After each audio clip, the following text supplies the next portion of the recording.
The role of a teacher in helping their students is multifaceted and essential in fostering their intellectual, emotional, and social growth.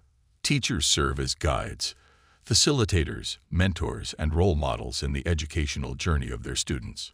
First and foremost, teachers provide knowledge and expertise in their subject matter, equipping students with essential skills and information.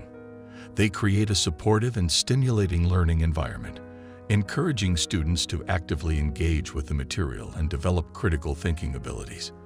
Teachers also adapt their teaching methods to cater to diverse learning styles and individual needs, ensuring that every student has the opportunity to succeed.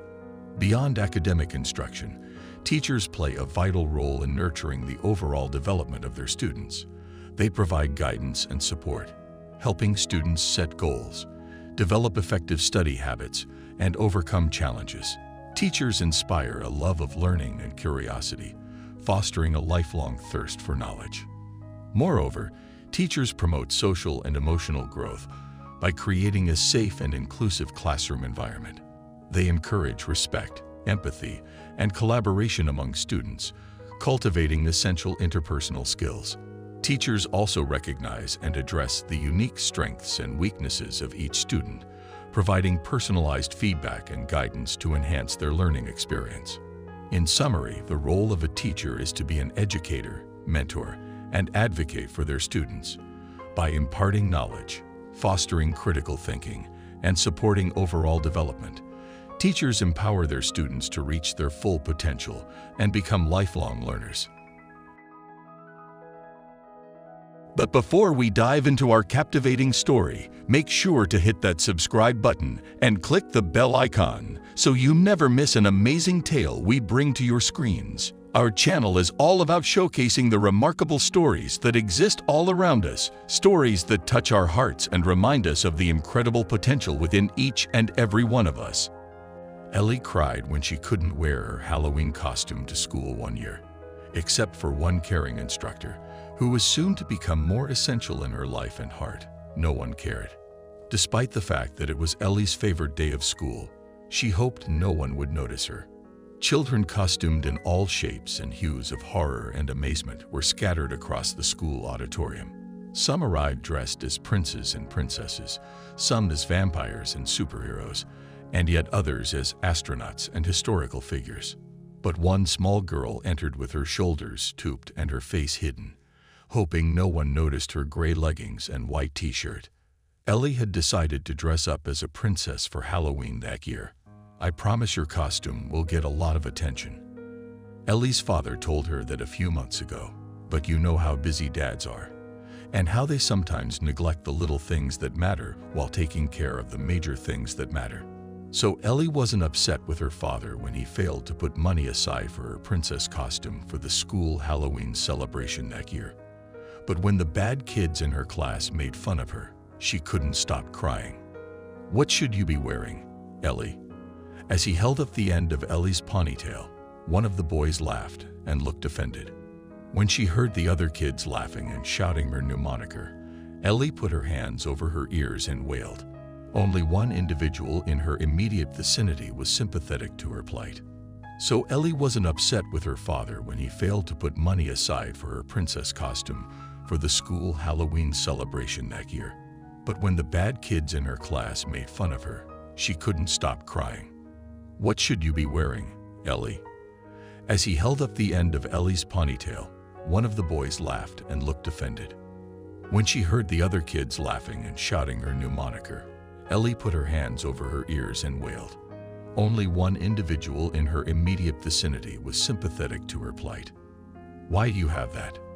Ellie scratched her head and asked.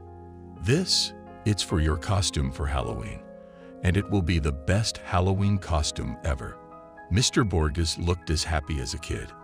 Ellie just stood there like a statue, not knowing what to do.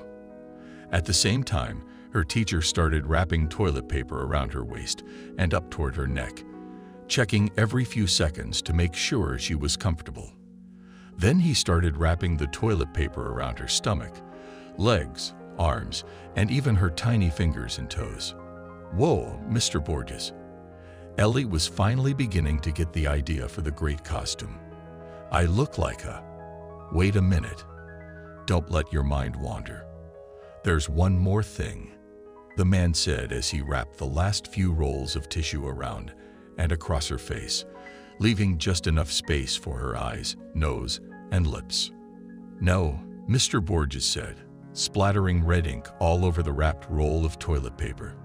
It's ready. The impact of a teacher lasts a lifetime. Ellie couldn't stop jumping up and down and clapping her papery hands when she saw herself in the mirror. It's great. Mr. Borges, I love it.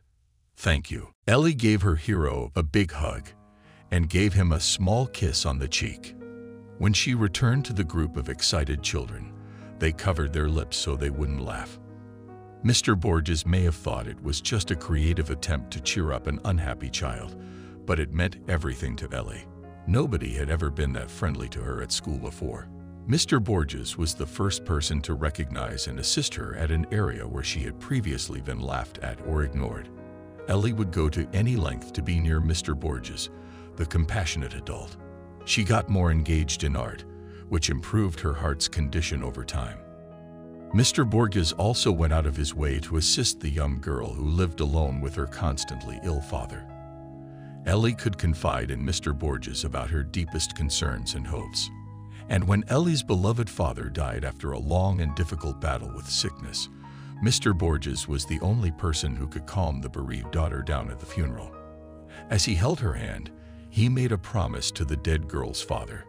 She will have everything you wanted for her. I swear. Nobody knew, but Mr. Borges had been through horrible catastrophes himself. After losing the woman he loved when she was pregnant, he never had the confidence to dream of having a family again. My little daughter would have been just like her, she exclaimed. Mr. Borges often thought to himself as he watched Ellie laugh and cry. Taking care of Ellie was a goal that gave the fatigued man a sense of purpose, joy, and childish desire. Ellie was meant to be cared for by her grandma, who lived with her. Mr. Borges, on the other hand, served as her protector, father figure, and hero. As he held her hand, he made a promise to the dead girl's father. She will have everything you wanted for her. I swear. Years went by, and Ellie got through each grade with the help and love of Mr. Borges. She did well in high school and won a scholarship to one of the best colleges in the country. It had been 7 years since Mr. Borges waved goodbye to Ellie with tears in his eyes as she left for a new city and a new life as a college student. I wonder how she is doing. Mr. Borges was sitting alone in his house in front of a cup of coffee he had forgotten to drink. He often thought about Ellie and felt bad that he hadn't done more to stay in touch with her. When he heard a knock on the door and saw a box on his doorstep, he wondered, does she remember me? He opened it and found a 3-piece suit that looked expensive and was neatly packed. The man thought, someone went to the wrong house, and started to put the suit back in its bag when an envelope fell out of one of its pockets. It was a beautiful invitation to a wedding, and the name of the bride surprised him.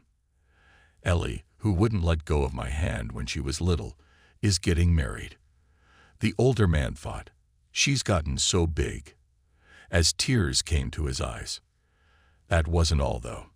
On the back of the invitation card was a note, and Mr. Borges could tell right away that it was written in Ellie's beautiful cursive handwriting.